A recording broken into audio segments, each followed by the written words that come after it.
Manish, just wait here just 1 second. Sure, no problem. Thanks, buddy. Actually, while you wait, do you want to tell us one interesting thing about yourself? It can be fake if you want. Oh, wait 1 second. We are now live, so I'm going to do a quick intro. Welcome, everybody. Let's pretend like we weren't doing this for the last half hour before I forgot to start the stream. This is Cafe Bitcoin, Beginner Bitcoin Q&A. We do this every Monday night. We do this on Thursday afternoons as well. Please join Cafe Bitcoin if you are new to it. You can find all the info about Cafe Bitcoin at cafebitcoin.club. We've got the full schedule of events there. We have events in Spanish, French, Portuguese, German, Russians coming soon. We have Bitcoin India Hour, Bitcoin Pakistan. We have Bitcoin sometimes in various languages from Asia, and we're hopefully going to get those cemented for regular shows. We also do the Lightning Lab on Wednesdays, which is my favorite show. We talk all about the Lightning Network. And yeah, Manesh, what is your question? All right. Hey, thanks, guys. I really appreciate it. Couple of quick questions. So I've got some crypto currently holding in Coinbase Pro, and I got one of the hardware wallets, I should say, Kobo Vault Pro. So I've got it all set up, and I've got, BTC, and I've got some Ethereum as well. So I set it up as a multi-coin wallet, right? The question I had is it because of that? When I try to transfer or, move some money into the wallet or BTC into the wallet, it's giving me a P2SH SegWit address. It's not giving me, I was trying to get the native SegWit, right? But it wasn't. So is it because I've set it up as a multi-coin wallet? Is that the reason? Or is there something else that could be the issue? Sorry, I missed the beginning of that.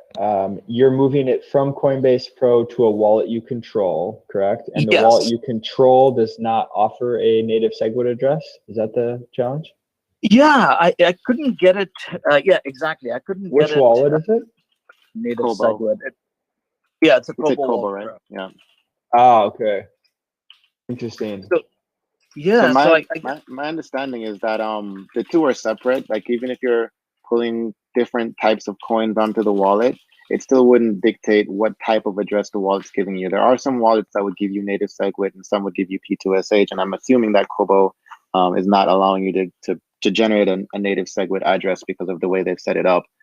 Have you tried to use other wallets to generate a native SegWit address, or is it that you really want to have all of your coins on this one Kobo wallet?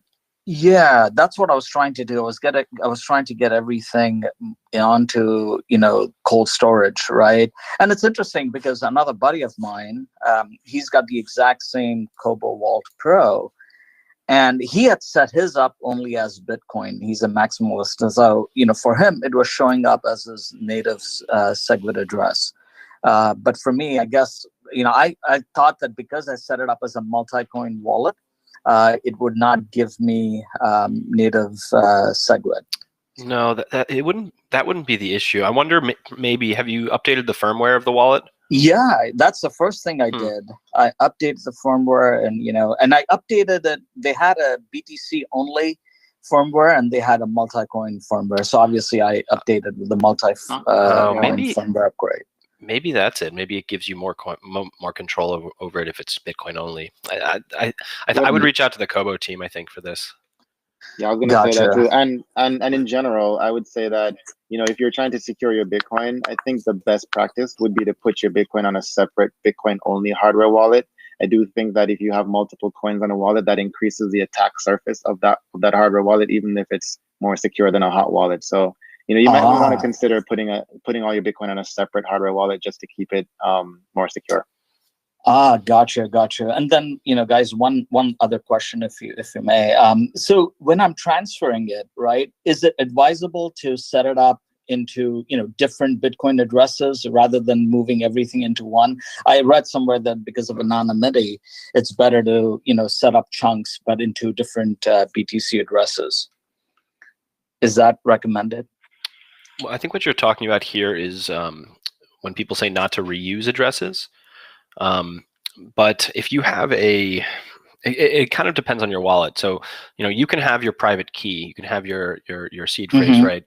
And from that private key, you can derive multiple wallets, almost infinite number, or in multiple addresses. Sorry. So I don't. I think you're kind of confusing two things here. There's the address reuse issue, which is separate. Some people will put like a QR code online and ask for tips, right? And what that does, it kind of screws your privacy. But here you're talking about cold storage, and I think it depends on your setup. Complexity can with hardware wallets, if your setup is too complex, like if you have 10 hardware wallets, you might lose your keys. So better to have one. But I do like the idea of kind of spreading your Bitcoin out, so all your eggs aren't in one basket. It's just don't have too many baskets. Yeah, got it.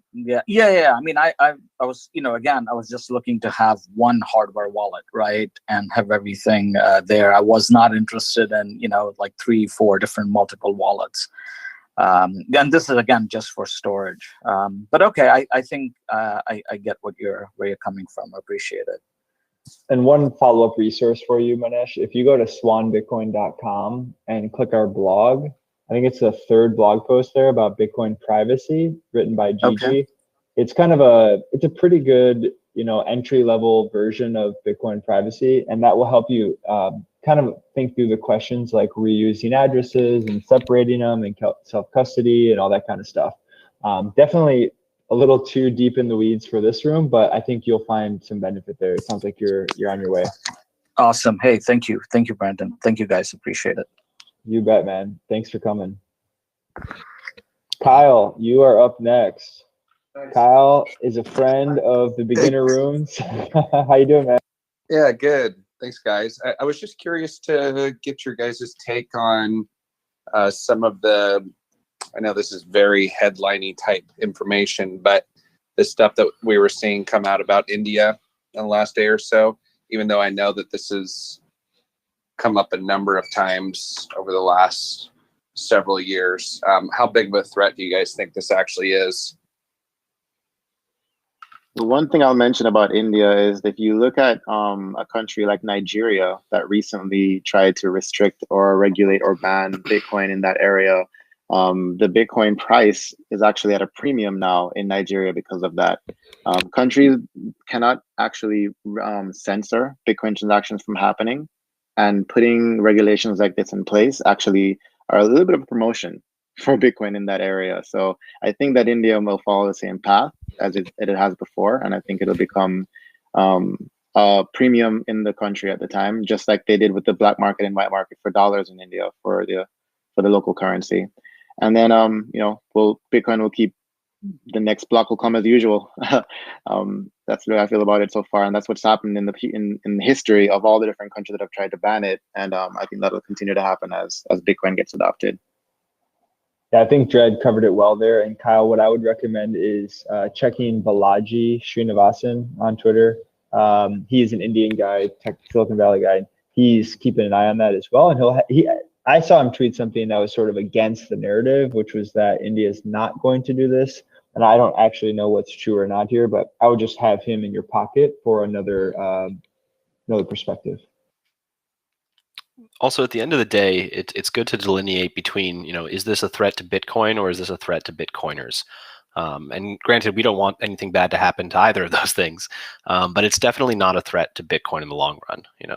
If let's say there's a lot of mining going on in India and the Indian government comes in and shuts it all down, well, I mean, that just makes mining more profitable in other places in the world and more miners will pop up.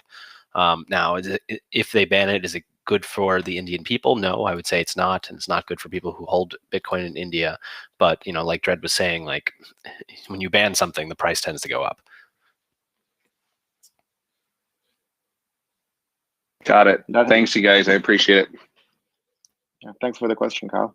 Thanks, Kyle, and welcome to BTC Sessions, who's hopefully going to lend us some of his insights and knowledge. If you're in the audience and you don't know who BTC Sessions is, he has there are only a few good Bitcoin channels on YouTube, and he has one of the best. He does walkthroughs of hardware wallets, and he has a daily show, I believe, or maybe it's weekly now. But I would definitely check out his YouTube page. What's going on, Ben? Yo, man, you're too kind, but glad to be here. A man of few words. We'll get more words out of you. We'll make it happen. Maybe we'll see what happens. All right, I'm going to bring somebody else up. Martine, come on up to the stage. Let us know your Bitcoin question. Hi, good evening. I'm really a beginner in this, and a lot of people told us, we were another call yesterday about Swan, but we're in Canada, and we're not eligible. We tried to go, and it said only USA and I think Costa Rica, was it? Do you know what would be the best way to purchase Bitcoin in Canada? I got you covered. I'm in Canada too. Yes. So yeah, I would say there's a number of easy ways to do it. Most of them will accept e-transfer, like if you're looking for kind of the cheapest, easiest, quickest way. I tend to mention ShakePay, SHAKE Pay, and that's just an app you can get on Google or iPhone, and super easy. You know, the typical, hey, like ID, sign up with an email address, that kind of stuff, and then you can send e-transfers for really any amount, and which is free to do, and the fees are super low. And then when you withdraw from ShakePay to your own wallet, if you choose to do so, they cover the Bitcoin network fee, which a lot of other exchanges don't, and it can be quite expensive if an exchange is just kind of, you know, passing that cost on to you, especially if they're not being efficient. So I would say ShakePay is a pretty good option. And then also Bull Bitcoin, BULL Bitcoin, is another good option. Okay, so which one you would suggest ShakePay first? Yeah, I'd say just ease of use. That one is super easy to onboard. It's an app on your phone. You can't really go wrong with it. I did do a video on it. So if you just search on YouTube, search BTC Sessions ShakePay, you'll find it right away. Perfect. And one last question. If we're eligible, let's say for TFSA, what's the way for that? Do you know? Oh, you're talking about the Canadian Bitcoin ETFs that are available? Yes.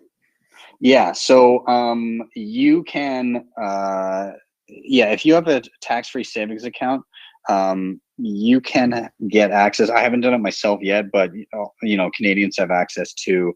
There are now 3, I believe, Bitcoin ETFs that are on the market that you can get access to. There are also some closed-ended funds. The difference between them is that an ETF basically will just issue more and like buy more Bitcoin to back whatever the demand is, whereas a closed-ended fund, they'll buy a limited amount of Bitcoin, and then people can buy into that in kind of like shares.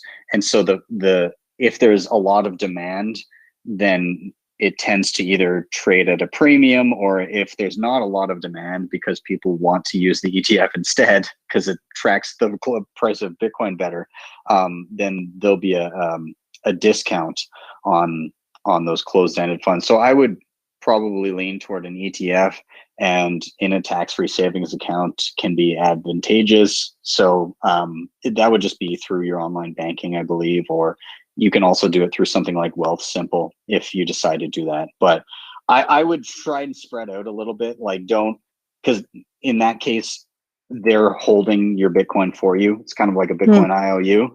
Whereas if you have it in your own custody, then it's yours and nobody can screw with you. So some people, for tax reasons, like the idea of a TFSA with the Bitcoin ETF in it. But if it sounds attractive to you, I would also maybe make sure you have some physical custody as well. Okay, so like a mix of the ETF, like I'm really big in like the TFSA and the real hard wallet Bitcoin, right? Yeah, exactly. Like the one will sit in an account somewhere for you, Wealthsimple or in your online banking, and the other one will be a more personal responsibility, but also, you know, it's in your custody. You know that it's there. Okay, perfect. Well, thank you. I will be watching your channel. No problem. I've messed around a bit with the funds in my TFSA a couple of times. I would definitely stay away from the closed-end funds, unless you're like right now they're trading at heavier discounts and they're talking about rolling them over into ETFs. But there's some, right now it's unclear whether that's going to end up being a taxable event for like the funds themselves, which might get passed on to the users, even if you are on a TFSA. So I would definitely go for the ETFs and not the closed-ended funds. And I'd also point you towards bitbo.io. That's bitbo.io.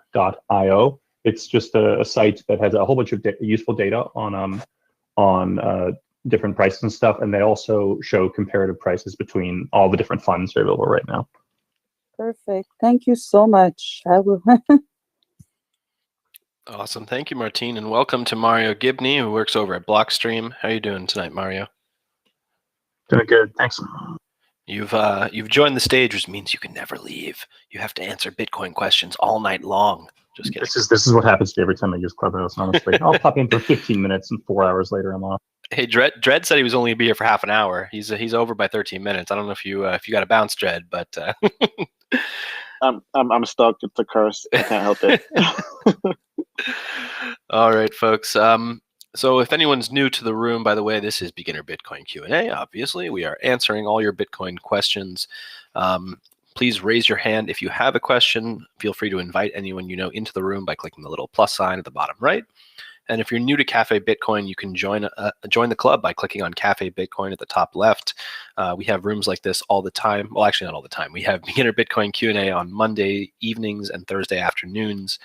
And we have rooms in all sorts of different languages. And on Wednesdays, we have the Lightning Lab, and we have a bunch of one-off talks as well. So you can find the full schedule of events at cafebitcoin.club, as well as a bunch of great beginner Bitcoin resources, including a link to a free copy of Inventing Bitcoin, which is one of my favorite Bitcoin books.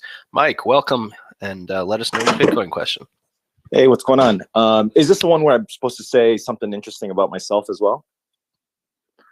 It is. We haven't really been enforcing that, but if you'd like to, tell us an interesting factoid about yourself.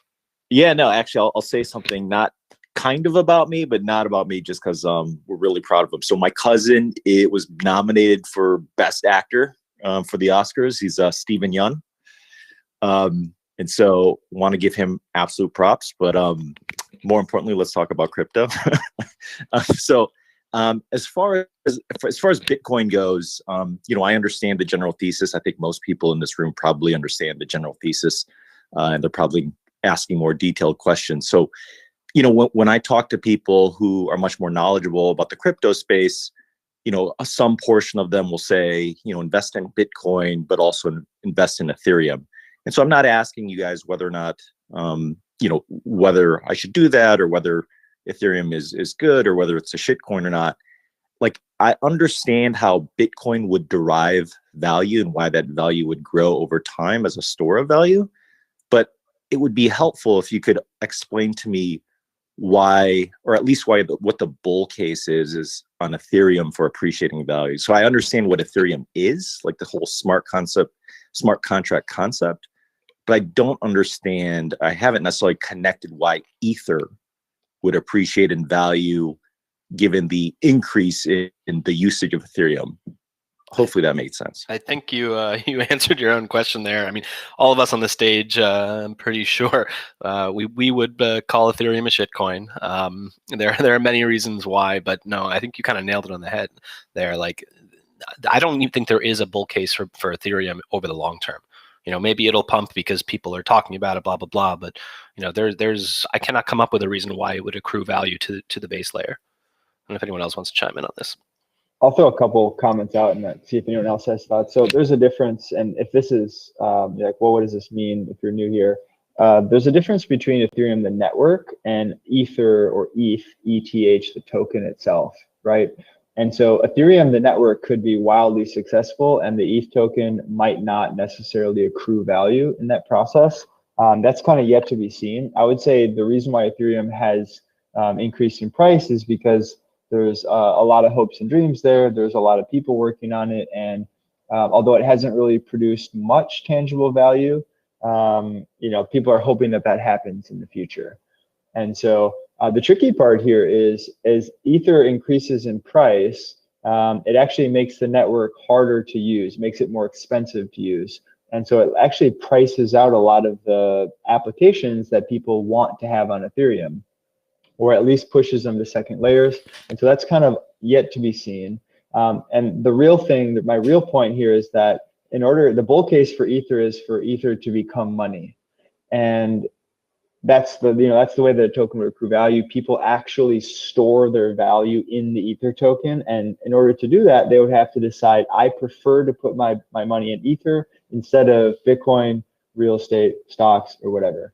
And that's the tricky part. So ultimately, if Ether is going to be successful, it has to compete with Bitcoin. And Bitcoin optimized to be better money, and so it went all in on being the best money we've ever had. And Ethereum's trying to be like kind of sort of money, also applications, also this and that. And so it's trying to be all these different things, which necessarily makes it not as good at money, because Bitcoin made trade-offs that make it bad as a decentralized application platform in order to be good at money. And so ultimately it competes against Bitcoin, and ultimately it loses against Bitcoin. Now, that being said, also, whether Ethereum realizes it or not, it is in competition with Bitcoin to be money. Like, they may say, oh, it's, decentralized computer or whatever, but it's competing with Bitcoin as money. And the fact of the matter is, like, Bitcoin has smart contracts, and the way that Bitcoiners and the developers of Bitcoin have all come together to scale Bitcoin is, in my opinion, it's far more scalable. It means that over the long term, it's going to work. And Mario, since we've got you here, maybe you could give everyone a little overview of the Liquid network and some of the capabilities it's bringing to Bitcoin. Well, sure, yeah. The Liquid network is the flagship product that Blockstream is building, and it's not directly operated by us. It's operated by a federation of exchanges and brokerages and companies around the world, and it's a side chain, meaning that you can move Bitcoin from Bitcoin's main chain onto this side chain. It's its own blockchain that has different properties than Bitcoin does, and so it sacrifices a little bit of Bitcoin's decentralized nature, but in exchange, it offers a lot more expressibility in some ways. Like we're working on a thing called Simplicity, which is a scripting language that will allow you to do a lot of fancy things. We also have confidential transactions on it, and you can issue other assets on Liquid. And so this is a way that you can get a larger variety of smart contracts and use cases on Bitcoin, because you can move Bitcoin onto this chain, but it doesn't erode Bitcoin's property at the base layer. So I think that's worth checking out. Probably the coolest thing, in my opinion, in Liquid right now is there's a group called Hodl Hodl been doing DeFi on Liquid. So it's basic stuff right now, like type of Bitcoin-backed loans and stuff. That's worth looking into. The general kind of thesis that in Bitcoin we use is that you can still do a lot of these things, but a lot of it's better done off-chain or on a separate layer. So that's I think Liquid is a great thing to look into if you want to do more there. To go back to your original question, I think probably the best article that I recommend people on the general subject of how do you value Ethereum is an article written by Lynn Alden. It's called An Economic Analysis of Ethereum. If you just Google that, An Economic Analysis of Ethereum, it's really good. It's quite and it's not as I would say it's not super aggressively anti-Ethereum. Like she makes acknowledges the fact that if XYZ changes, she would be open to reconsidering. But it's a very, very level-headed analysis of Ethereum and its use cases and what its risks are and how that affects how you can, whether or not Ether is itself a good investment. And spoiler, she doesn't actually own an Ether, and she doesn't recommend you do, but it's well worth a read. So I'd give that one a look. Mario, are you saying I'm not level-headed? Is that what you're saying? No, just kidding. I don't think any of us are level-headed. No, I'm just kidding. The problem is as well, like a lot of the conversation tends to happen on Twitter or Reddit, which isn't particularly I find that long form, if you want to answer these questions, reading long form material generally tends to be a lot better because you can pack more nuance into it. So that's why I'd give this a go. Yeah. I was just going to tag on one last thing, just to again to Mike's original question about, why would the Ether token accrue value, and so just to bring it back to why Bitcoin accrues value, it's the degree of confidence to which you can be sure that the underlying monetary policy governing the limited issuance of Bitcoin will actually remain as is. And Bitcoin has very much proven to be averse to non-backwards compatible changes. And that would include things like trying to change the 21 million cap, whereas an ecosystem like Ethereum regularly makes non-backwards compatible changes. And the reason it can do this is because there's not an awful lot of individuals that have the capability or the hardware necessary to run a full Ethereum node, which would be a copy of all the transactions that have ever existed and a copy of the rules governing the network. Because if a lot of people did run those, which I do run my own Bitcoin node, there's a lot of Bitcoiners that do, then it would be exceedingly difficult to get consensus on changes to the Ethereum network. They've previously done things like when somebody was able to not subvert, but find a loophole in a smart contract called the DAO, this decentralized organization, they were able to siphon off hundreds of, over $100 million worth of people's invested money. And Ethereum more or less undid that, kind of negating the whole purpose of having a blockchain in the first place. And Ethereum continues to regularly do these non-backwards compatible changes to the ecosystem, and they're looking to even change what's known as the consensus algorithm to the entire system, which is a huge change. There's just, I would say, a lot of uncertainty as to the issuance of the Ethereum token, and they're talking about it being even more scarce soon. But the worrying thing about that is you have a small group of people that can dictate the issuance and monetary policy of Ethereum. And that should be the takeaway there, in my opinion. Whereas on Bitcoin, any change to, whether it be making it more scarce or less scarce, any change to the monetary policy at this point, I think would just be borderline impossible to execute. Well, that's really helpful. Can I ask one kind of half a question really quick? Go for it. So I'll preface this with I've already made the dive. I've invested in Bitcoin, but obviously we're hearing a lot more concerns from the media about the energy usage to mine Bitcoin, ESG issues, etc. Do you feel that those issues are overblown relative to the cost of mining gold, or is there some counter argument to that? And then also, is there anything just over time with the way technology and the way that Bitcoin mining could potentially evolve in the future in terms of the tools used to mine Bitcoin? Is there any ways where those energy costs could lower over time? Just how would you address that concern? I'll just say that Bitcoin mining seeks out the cheapest and most efficient energy sources available in a given region or really around the globe. And so we do see a lot of Bitcoin energy coming from hydroelectric, cheap hydroelectric in China. We see a lot of Bitcoin mining coming from stranded energy or waste gas. So I live in Alberta in Canada, and whenever you're drilling for oil, there are gases that get, that basically come in the mix. And so the way that those are dealt with is they can be, if there's a pipeline, those can be taken to market. But oftentimes these oil wells are in the middle of nowhere. There's no pipeline, and it's too costly to actually capture that gas and get it to market. So one of two things happens. You either burn it or flare it, or you vent it, which is just terrible for the environment. And so what Bitcoin miners have figured out is, hey, this was, this more or less pollution that is going to be thrown off anyways can actually be captured and more efficiently used to not only cut down on emissions and kind of be better for the environment, but it can also be used to mine Bitcoin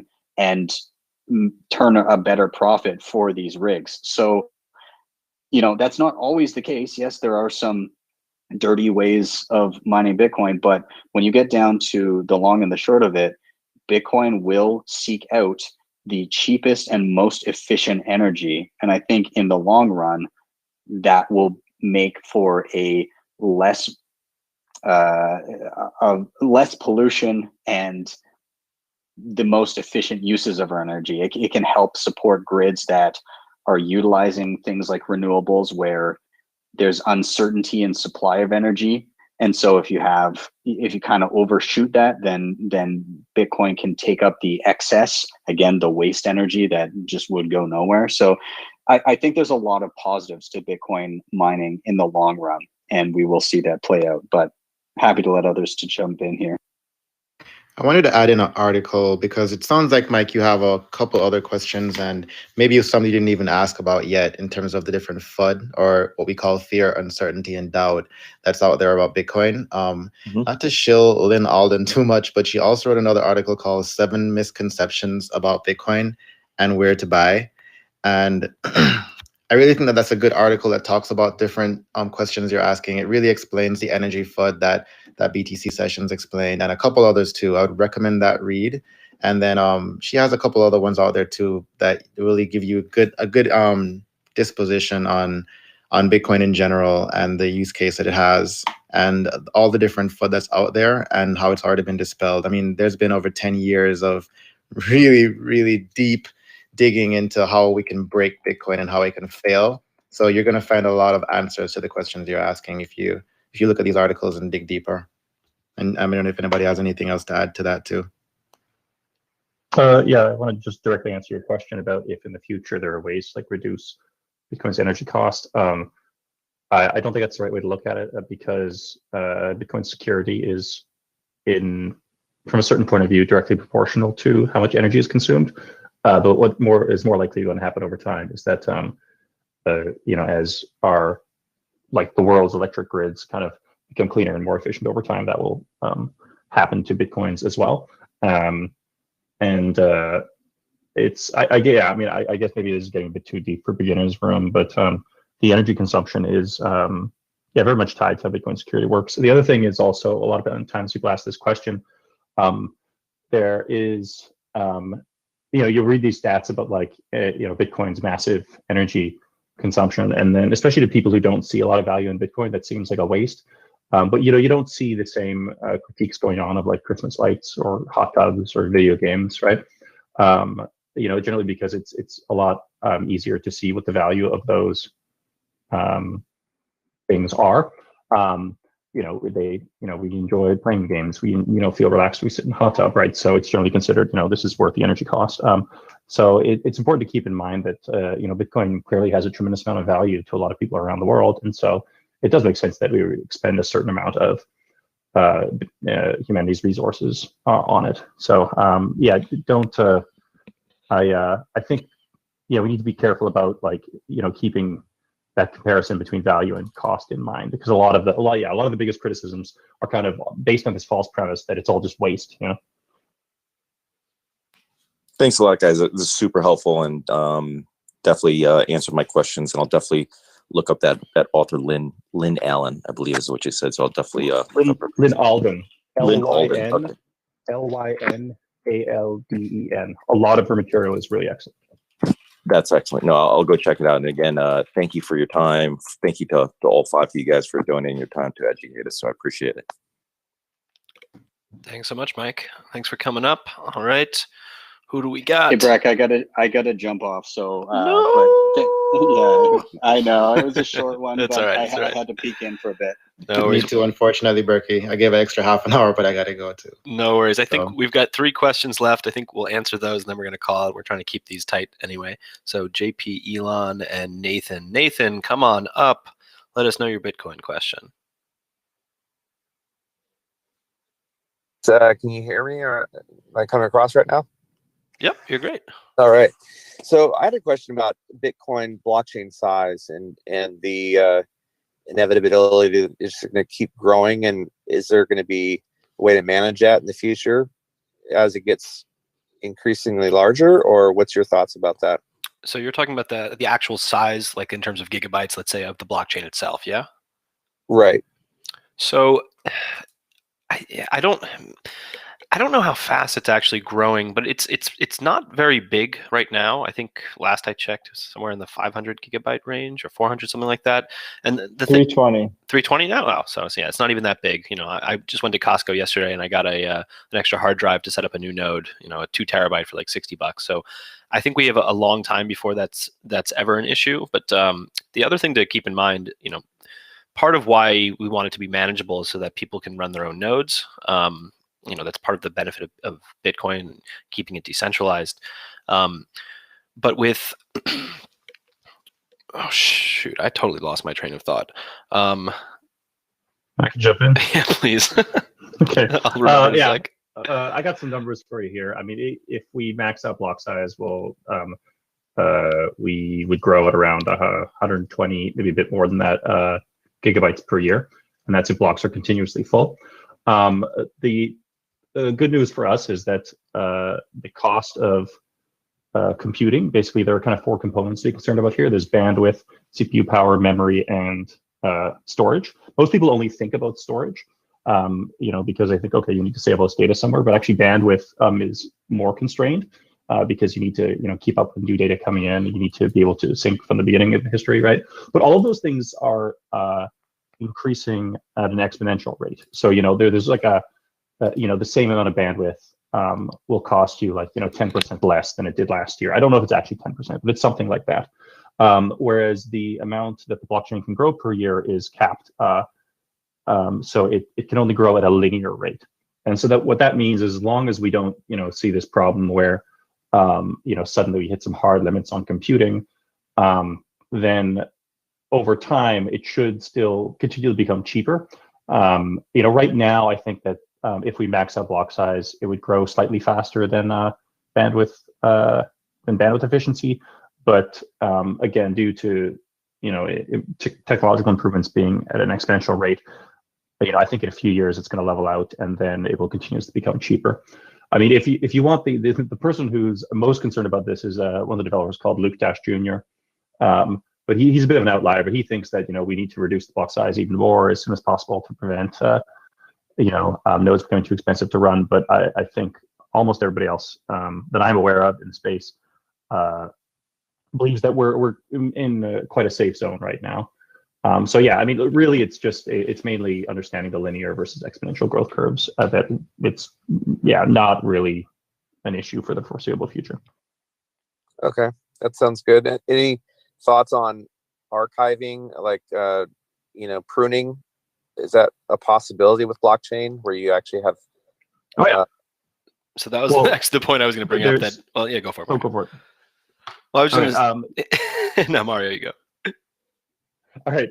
We already have prune nodes. In that you could already run a node and then just forget about the historical data, which from an individual point of view, you can do that already and validate everything going forward. We can't have everyone doing that because you still need a certain number of nodes to be able to serve the history to new nodes syncing up.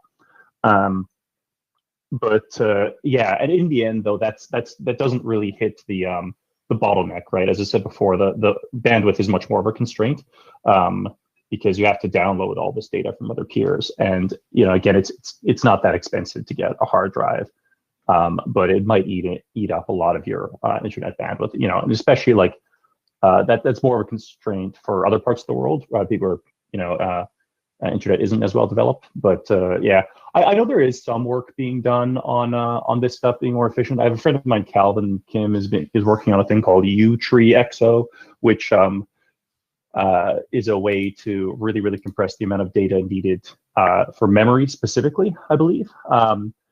And it goes a little over my head, but like I know there is active research being done on this right now.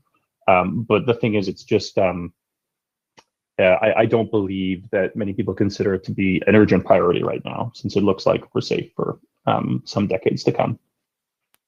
Great, thank you. Awesome. Thank you so much, Nathan. And we're going to bring up JP. Come on up. Oh, man, Clubhouse app acting weird. Come on up. Keep clicking on the wrong thing. Come on up, JP, and let us know your Bitcoin question. You hear me? Loud and clear. All right, great. Okay, so I have some questions / thoughts related to the price of Bitcoin and its price movements, and want to get kind of your answers / thoughts on these. So the first is trying to understand what is the kind of long-term price target for Bitcoin. So when a lot of the narrative or a lot of the way people talk about that is they say, well, if you have gold with a market cap of 10 trillion, and then you take that divided by the number of Bitcoins, then you come up with 400,000, 500,000, and so on. But that to me doesn't really make a lot of sense. So for instance, let's take the Bitcoin is supposed to be a store of value. Although everybody today, probably if they were honest about it, most people invest because of price appreciation or expected price appreciation. And store of value is kind of second. I think the real maximalists do invest purely as a store of value. But so if today there are 18.5 million Bitcoin outstanding, and if let's say 18,499,999 Bitcoin were held by hodlers that never wanted to sell because they view it as a store of value, and it makes up exactly their targeted allocation of their net worth in Bitcoin in a store of value, and there was only one Bitcoin to be sold, then the next marginal buyer could come in, and that person willing to sell that Bitcoin could sell it for some crazy high price that would give Bitcoin the market cap of the same market cap of gold in total. And so the next price that Bitcoin trades at has really nothing to do with, clearly any value that's tethered to anything, but it's just supply and demand. And in fact, the supply of Bitcoin is not 18.5 million, it's much less, because a lot of it is tucked away, hodled. I have Bitcoin, no interest in selling it. And therefore the price movements are very wild. But we do know that as a store of value, there are a lot of other institutions and people that would want to acquire Bitcoin. So what's to say that Bitcoin couldn't go to get all of those marginal buyers to come in? And if every time somebody buys, they don't want to sell, then why couldn't the price of Bitcoin go to, 10 million or 100 million? Whatever the marginal price of it, the last trade that it trades at is not a reflection of its value relative to anything else. It's just a reflection of, where a seller is willing to sell and where the buyer is willing to buy. And as long as it holds that price, okay, if the marginal buyer coming in at $10 million a Bitcoin would have no problem paying that if he thought that at least it was going to stay at 10 million. So the price of Bitcoin seems to be totally arbitrary, just based on supply and demand, and on a supply that is far less than 18.5 million. JP, though, is supply and demand, I know what you mean when you say it's arbitrary, but to me, that's pure price discovery. Like Bitcoin is for maybe the first time in a very long time, we have a market that is pure supply and demand. So I don't know, like I agree with you, but I do think you're right. Like we could see the price of Bitcoin go to an astronomical level, and I think also that I don't like the gold analogy, and the reason why is because I think it's too bearish. Bitcoin is. But you get to talk about where the price of Bitcoin should be, or to say it's bearish. The only logic behind that would be that in order to get, given all of the people that potentially would want to buy Bitcoin, and given the reluctance of all the people that have Bitcoin and would be willing to sell it, the price must be much higher. That's the only law, because it's not relative to anything. It's not relative, because I can tell you all the worst case scenario for the US government, if what you're saying is that Bitcoin at $1 trillion of Bitcoin is still better than holding US dollars, I would say to you, no, that can't be the case. But the marginal buyer could take us to $1 trillion. If nobody wanted to sell and there was somebody that wanted to buy enough, and they were willing to pay $1 trillion, maybe it would trade at $1 trillion of Bitcoin. Like, isn't that also true for gold though, right? Like, I mean, if you just had a bunch of people, like, I don't see why this is fundamentally different for Bitcoin than any other asset. Okay, so the reason it's different for gold, okay, is because gold has already reached its mass adopted point. It's been trading for 5,000 years. All the people that want to hold gold or can hold gold, okay, do hold gold. But we're not there in Bitcoin. All the people that would want to hold a store of value don't have access to it yet.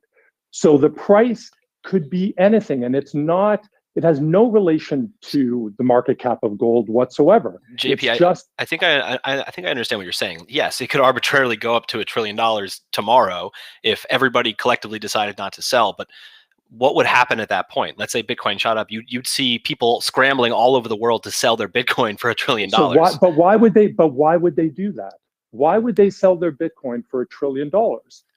I mean, what relative measure are you conducting in your head? It's not to US dollars. It's maybe to how many, Big Macs you can buy, or how many Amazon shares you can buy, and so on. It has certainly not relative to gold. So what would be that decision to say, oh my God, at $1 trillion, I want to sell? And whatever the answer is to that question, then you start to get closer to what people will when everybody has the ability to hold Bitcoin. Another way of answering, the other side of doing this is a thought experiment. Let's say Bitcoin hadn't started the way it did. Let's say actually everybody had said 21 million Bitcoin are going to be dispersed across all the population, and it's going to make up 10% of your net worth, whatever that is. And then at that point, it starts to trade. And we set the price. We could set the price at anything. You could set the price at whatever you want. It'd be interesting to figure out what price you would set that at. If you started from scratch, where you airdropped, helicoptered it in to everybody, took their dollars, converted it into Bitcoin, and said, now we start, what would the next trade be? Would it be up? Would it be down? At what price? And because at that point, nobody would view that it's going to appreciate for any particular reason. It's just a store of value. Then its pure essence of value in your portfolio is you would have it there in your portfolio. Why can't it be store of value and a speculative play? I mean, like it is storing value even if the price is going up. Yeah, no, but I'm not. Is there? Could you clarify for us what the difference between store of value and like speculative value is? Do you think it's just right now we are in an adoption phase, so therefore you have a lot of people that want to get into a room, and there's a ticket price to get into the room, and the ticket price keeps going up. Okay, so and why do people want to be in the room? Because it's a safe place. That's the store of value argument. But they also realize that if they buy now, there's a million people behind them that want to buy as well. So they feel not only is it a store of value, but my holdings are going to go up relative to other things that I value in my life, not US dollars, but Amazon stock, Big Macs, or whatever else. But eventually, this is the point. Eventually, it'll only be because of a store of value. Eventually, Bitcoin will be the risk-off asset, produces no income, does nothing, and you just hold it because it's safe. Safe relative to what? Safe relative to a government. Well, what happens if you have your particular government actually is very fiscally responsible? So then maybe instead of holding 20% of your portfolio, you'll move it to 10 because your government, very responsible, is selling bonds and they offer an interest rate. So you'll sell some of your Bitcoin. JP, what's the question here? Because like, I think many of us agree that Bitcoin is undergoing this process of monetization, you know, and so what is the problem? My question is because my point, and that's why I phrased it as slash a thought. There is, you know, it's difficult to justify any price that Bitcoin trades at ultimately. And so these targets that are put out, 400,000, 1 million, they don't have, and they're not, they're justified as being relative to gold. But the only thing that is going to determine Bitcoin's price is the amount of people that want to get in and how badly they want to get in, and the amount of people that are already in and how badly they want to hold on. And that price could end up being anything. Okay, it doesn't sound like you actually have a question. It sounds like you're just making the point that it's extremely hard to price Bitcoin. And I would agree with that. And I think people should be skeptical of people who claim certain price targets with high certainty. I think, yeah, just to cap it, I think it's this price discovery that we're in, this adoption phase that we're in, is a very dangerous adoption phase that people just have to be aware that it's not tethered to anything right now. The price could go anywhere, but we know it's with highest probability it's going up because of the amount of people that want to get in. I mean, this could happen in real estate. This could happen in artwork. You know, the thing is, people are using so many different things as an imperfect store of value because there up until now, in my opinion, there hasn't been a good store of value. You know, really, yes, people need houses, but there are only so many people, and there are more houses than people in many cases. You know what I mean? Like this, I'm with you. You know, that's what I mean. We're seeing the price. So we saw the price go from what 60 something to 54 now. Yeah, it can be arbitrary, but you know, long-term trends show Bitcoin going up. And if you understand what Bitcoin is, and you know the characteristics of Bitcoin that make it, you know, sound money. You know, to me, it's not risky in the long term. It's not risky at this price, but there is a price where its trajectory will no longer be up. And that's the point. And where that is, we don't know. But is that going to be 500,000, 1 million, 1.5 million? We don't know. But it will probably get there. But it's at that point that I think it'll be interesting to you know, that we'll have to get out of this mindset that is just going up and going up, and that eventually it'll do what it's supposed to do and just be a risk-off asset, low-risk asset, and it's not expected to add value to your wealth. I'll jump in here. So yeah, that is true, right? We're going through the price discovery process. Most people believe that Bitcoin is still underpriced, meaning it's going to increase significantly over the next, let's say, decade. At some point in the future, Bitcoin will reach some sort of an equilibrium where enough demand is already in the asset. So we're not expecting these outrageous returns that we've seen. And at that point, let's say Bitcoin is just steady or it grows at a single-digit rate annually, right? At that point, people will say, okay, I know I can get, you know, I'm averaging 3% annually with Bitcoin. I'm going to take additional risk in order to seek additional return by removing some of my capital out of Bitcoin, the safe trade, into equities, let's say, where maybe I might expect 5 to 10% gains for taking on additional risk. Is that kind of where you're getting at? And we don't know where that equilibrium is, and so let's be cautious on the way up.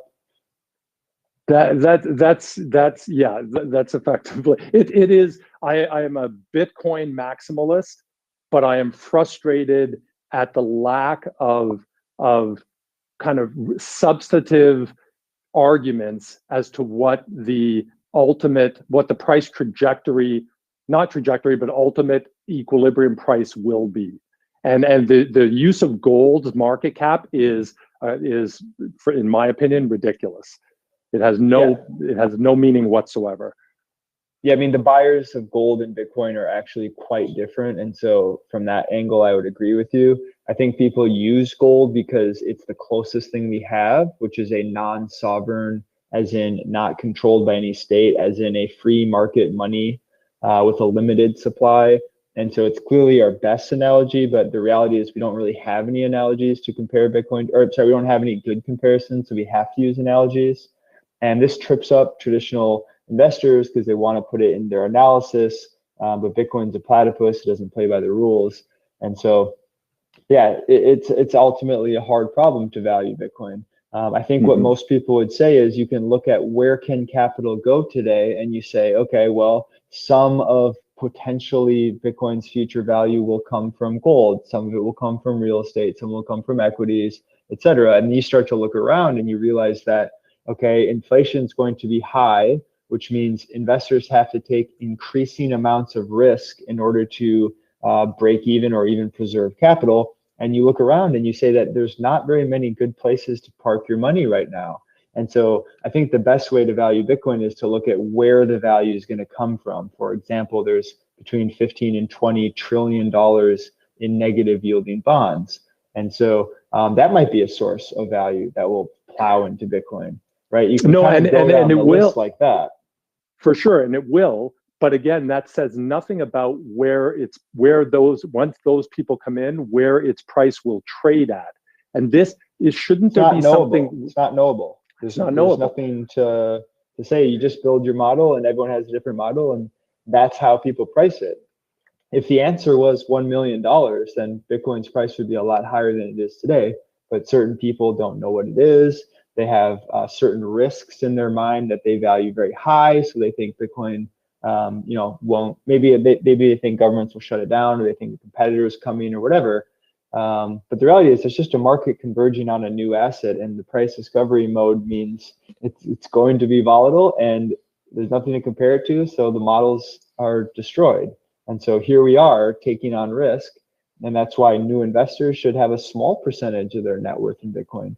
If they believe that these risks aren't that real, then maybe they want to have a larger percentage. All right, thanks a lot, guys, for taking that. Thanks, JP. Appreciate it. It was a fun one.